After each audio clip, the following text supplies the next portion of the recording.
All right, so I'm going to talk about Mythos and how it's mostly an operational stress test. My name is Kyle Pazandak. You guys might have known me from my time at Jamf. Prior to that, working in like the TISA systems and some DoD stuff. I just want to know, I did stress test this presentation ahead of time. I was at the Jamf office about a week and a half ago and gave them the same one. Instead of doing a PowerPoint, I did a whole like triboard for them. It was absolutely a blast. Kind of my history. I've been working in AI, ML, security for quite a long time. My first AI tool that I shipped was actually back in 2018. We used some Azure stuff at Jamf to be able to send NLP and be able to build like BI queries to answer your fleet questions like how many iPhones did I buy last quarter. We did that again with GraphQL and then NLP, which was kind of like almost a pseudo MCP setup where you could send language and it would build your R SQL, and then you would be able to run that into a Jamf Pro. And you could even turn that into smart groups automatically. It was kind of a really nifty thing. I got my first patent in 2022, which was related to automated vulnerability and that red team testing stuff. Today, I run my own little thing called MDOYVR, where I make boutique software for mostly DoD and financial space. And then I work as a architect over at Jump AI, which is a financially regulated environment. So we're handling how we introduce AI into like wealth management and bank stuff. So, well, how is the top-down fear getting started?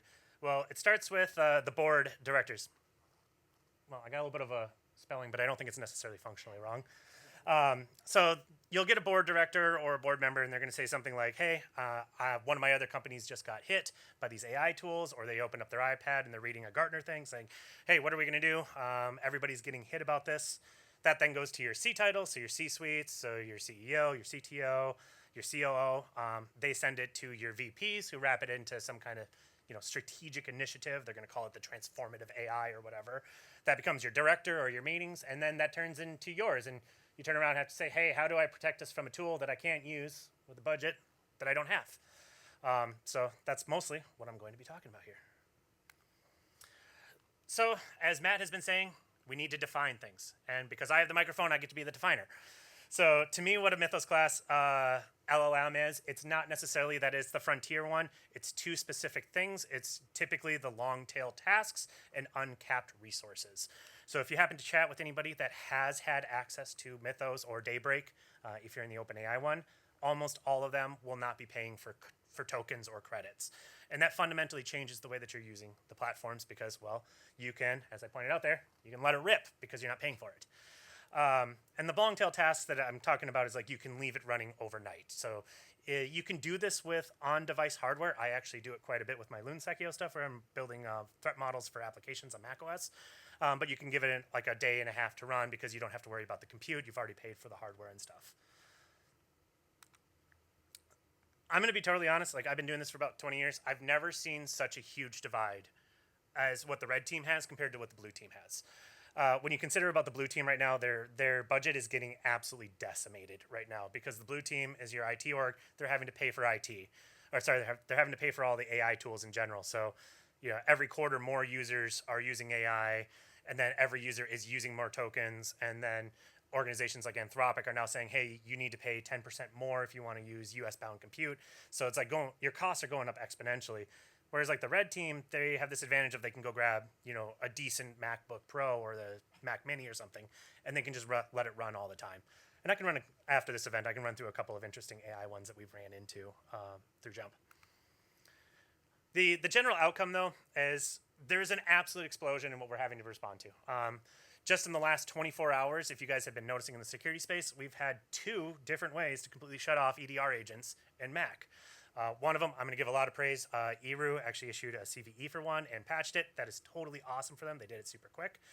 The other thing is we have a shrinking window. So if you're in a federally regulated environment, so like if you're in NIST, we have a thing called CISA BOD. We now have less than 3 days to patch a critical vulnerability. So the timelines are becoming so short that it's getting really hard.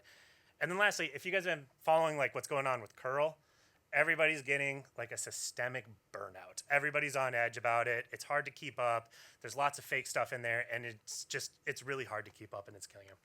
And then you have AI synthesized exploitation. And again, that's something that I actually do. I build red team models against apps, and I do it all using AI on Macs and in EC2. So it exists out there. So how are we going to answer this? And really it comes down to, I just tell people, You just need to hold the line. You don't need to go out and go buy fancy tools. You don't need to go out and do other things. You just kind of need to do your general operational hygiene stuff. And then you need to add a backstop to it for when things aren't going well. And then lastly, document everything. So when I consider like your operational hygiene, that's things like, hey, patch your OS in a reasonable timeline, patch your applications in a reasonable timeline, control your identity, control your boundaries, as best as you can, because every organization is on a different journey. Your backstops are, how are you going to control when something is failing? So this is where your incident response is going to come and your disaster recovery. And you want to actually test these, because like if you go through the example that was just presented, you had to learn to patch an application live. It's much better to be able to do that when it's noon and everybody has 4.5 hours to do it. The disaster recovery one, I'm going to get into that. That's something you should actually proactively test, like legitimately pull out a MacBook and say, I'm going to recover this. And then document everything. The way I actually document nowadays is I actually send a bot into a Zoom room and I talk with it, and it can actually like communicate back to me with a Slack channel. So I can ask it like how many devices are in my Jam Pro, and it'll tell me in my Slack channel. But it also is really great because when it ends, I get a whole transcript of it. And I can say, hey, what do you think I did good? What do you think I did bad? And then I can summarize that into information that I can use in future ones. The interesting one I always debate about is whether compliance tracking is a documentation thing, a hygiene thing, or a backstop thing, because you can make an argument for any one of those. Generally speaking, it could be an operational thing. You just do it because it's the right thing. It could be a backstop because it's like, hey, we need to get this compliance done, 1 day before the date is due, or compliance is realistically just a documentation. So my top argument for this is to absolutely embrace the chaos. If you've ever listened to Netflix talk about how they run their software, they intentionally break everything in their environment just to prove that they can recover it. I've been arguing for a long time that this is what we need to do in the Mac community, and we're kind of getting to that forced situation because as it stands right now, we don't know what the news article is going to be at the end of the day. We don't know what those are. So what I like to do is I like to just put them on the calendar and grab people and run them by Dungeons and Dragons rules. And what I mean by running by Dungeons and Dragons rules is we will grab a news article that was out in the public and we will just execute it as if it happened to us. And when you say Dungeons and Dragons, like somebody will say, I'm going to contact HR, and they will throw the dice and it'll land a 1. And I'll be like, you just got a natural 1. HR will no longer talk to you. You are now out of the company, and you continue working it out. The other thing you have to do is you need to invoke some kind of unbiased randomness in this.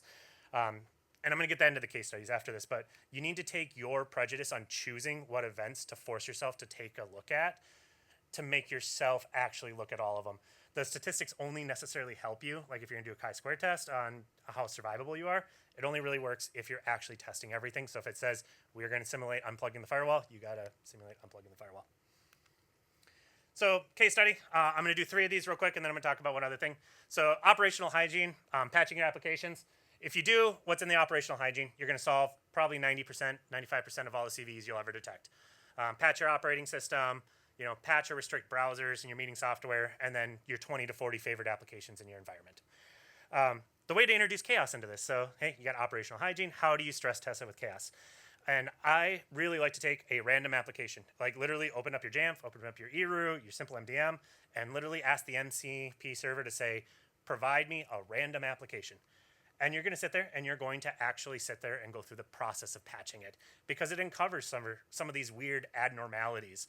And the same with removal, because a lot of times if you deploy an application, it might leave artifacts elsewhere if you just go, RM directory. It may not actually get all of the features out of there. Other ways that you can do this is just pick a device and inspect it. Hey, what's going on with just this one? We want to make sure that they're doing the correct things, they're logging, they're acting properly, and all of that shenanigans. The other one is identity management, obviously. So the 3 kind of things you want to do. Hey, we need to make sure that we automate onboarding, we automate offboarding, and then we collect logs related to them, making sure that we have all of the anomalous activity, whether that's from Okta, Ping, or whatever your SSO or login providers are.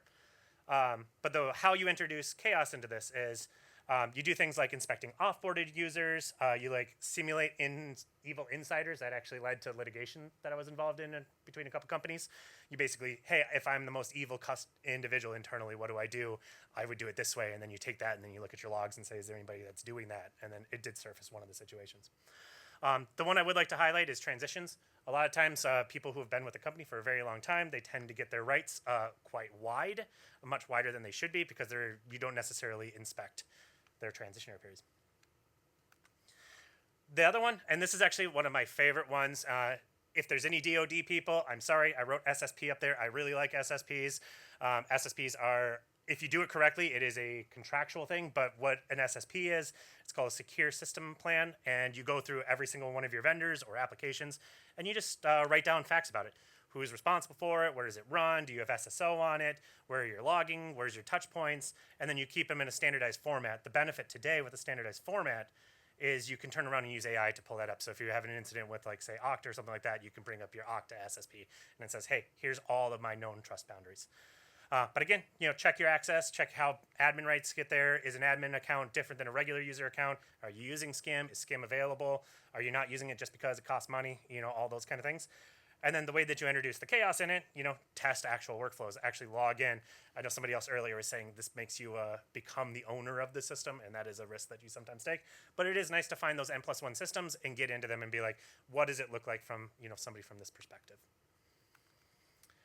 And this all leads into like a defense in depth. And defense in depth is the very first thing you should do is remove any restriction that you can think of, because I'm going to get to how you start to work the org to get things that you want. The reality is we all have tight budgets. It's probably the one talk that we didn't have here. How do you buy the tools that you really want, a tool that you really want to buy? But you go through each one of your services, each one of your workflows, and you say, if time was no constraint, if budget was no constraint, if manpower was no constraint, what would it look like? And then you document that compared to what your current state is, and that builds your, hey, this is the deficiency. I can now go to the executive team and say, hey, if you want this SCIM on this website, it costs this much money. It builds the report. If you want to do this in a compliance way, it is called NIST CSF. CFF standing for the Cybersecurity Framework, but it's a maturity one. So you get a score on how good you are, like 0 to 4, and your goal is to just generally get better and better and better. The hill that I would die on, MDM systems should be at least on a daily basis, so sending over all of their telemetry to a SIM, BI, or data lake. Matt, that's your data dog. AIs have a lot of asset value. The information has a lot of asset value. SIMs and data lakes tend to have more rights to data. They have more rights to look elsewhere. And it gets over a limitation that nearly almost all the MDM providers have, with the exception of Adigy, and that's the present MDMs have a present state bias. You can say, hey, who has this MacBook now? But none of them are really good at saying who had this MacBook 2 months ago. They don't have really good sense to say, hey, you have a SOC 2 control that says you'll keep your Google Chrome updated. Let's look at Chrome 7 months ago and say, did you update in time at that time period? That's really hard to do in them. So it fills that historical gap, and then it makes for a really clean compliance, because you give them this cool little report that shows, over the last 24 months, how is everything patched. And then, the auditor goes, I'm not going to touch his. I'm going to go after somebody else's stuff. And you go, yes. And that was all.